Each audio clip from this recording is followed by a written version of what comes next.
The United States has reduced greenhouse gas emissions by more than any other country. Why isn't anyone talking about that? Meanwhile, China and India are increasing emissions. Check out this video for more info.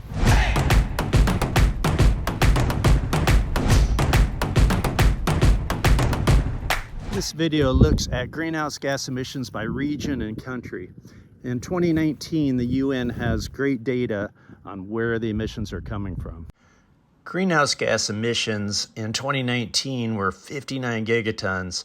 Let's look how these are broken down in percentages. The biggest percentage is from Eastern Asia. That's mainly China at 27%. So I think everyone knows that China emits a lot of greenhouse gas, mainly from all their coal production. The second biggest one is North America. That's mainly the US. We're at 12% of the total. Then we have multiple countries or regions from the 8 to 10% range. That's, Latin America, the Caribbean, Southeast Asia, Africa, Southern Asia, which they consider India, or primarily India, and Europe. In the 3 to 6% range, we have Australia, Japan, and New Zealand, the Middle East, and Eastern Europe and West Central Asia.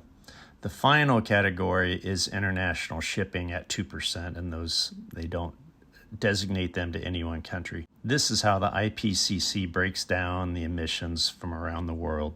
That chart shows where the emissions were in 2019, but let's see how they were increasing or decreasing by country. This chart shows the change in greenhouse gas emissions from 2010 to 2019. Countries that increased the most are China, India, and Indonesia. Vietnam's not far behind either. So these countries, especially China, is growing a lot, 2 gigatons a year. It's really hard to imagine that each gigaton's equivalent to twice the weight of the entire population of the world. What surprised me about this chart is that some countries are decreasing their emissions, and especially the United States being the leader.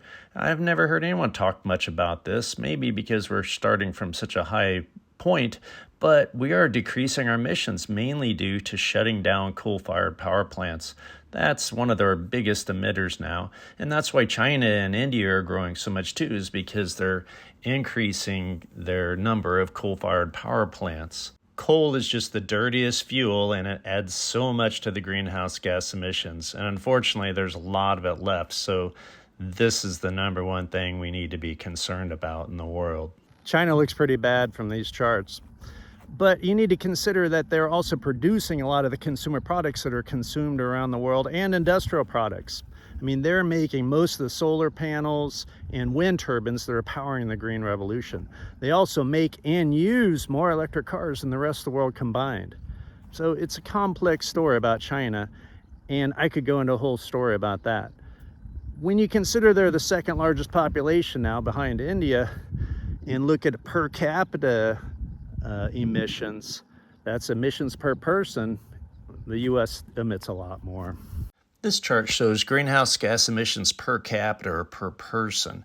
So it's tons of greenhouse gas per year. Australia, Saudi Arabia, and Canada get the gold, silver, and bronze, and all over 20 tons per person per year. The United States didn't quite medal here, but we're about, over 18 tons per person.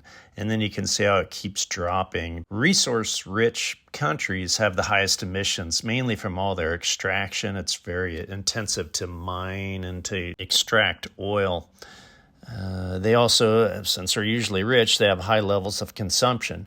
So you can work your way down, and you see that China is just about 10 tons per year per person.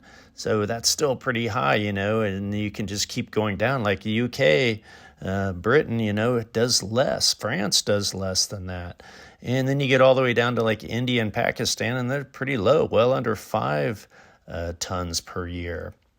So these countries are usually either very energy efficient or they lack consumption. What these charts are showing me is that governments have a big impact on emissions, from policies and regulations to industries that are created in various countries.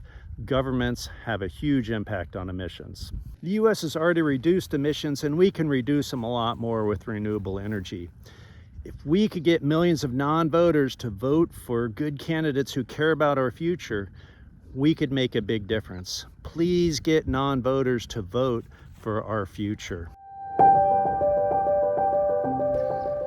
I'm Scott Kipp, and I want to make videos you're interested in. So leave me comments and let me know what you want to know.